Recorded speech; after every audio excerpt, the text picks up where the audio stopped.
বিশ্বে যা কিছু মহান সৃষ্টি চিরকল্যাণকর, অর্ধেক তার করিয়াছে নারী, অর্ধেক তার নর। আজ আন্তর্জাতিক নারী দিবস। এই উপলক্ষে গর্গী সদনে আয়োজন করা হয়েছে এক বিশেষ প্রদর্শনী, যেখানে শিল্পীরা প্রত্যেকেই নারী। অসম্ভব সুন্দর কিছু পেইন্টিং, ফটোগ্রাফি এবং স্কাল্পচার দেখে এলাম সেখানে।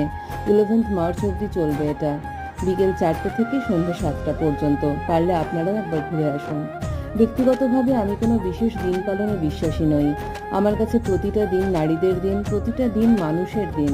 একজন নারী নয়, একজন মানুষ হিসাবে এই সমাজ যখন নারীদের ভাবতে পারবে, সম্মান দিতে পারবে, এমনকি শিক্ষা, ধর্ম, বর্ণ নির্বিশেষে প্রত্যেক নারী নিজেদের শুধু মানুষ হিসেবে ভাবতে পারবেন এবং অন্য নারীকেও সেই মর্যাদা দেবেন, সেদিনই সম্ভব সত্যিকারের উদযাপন।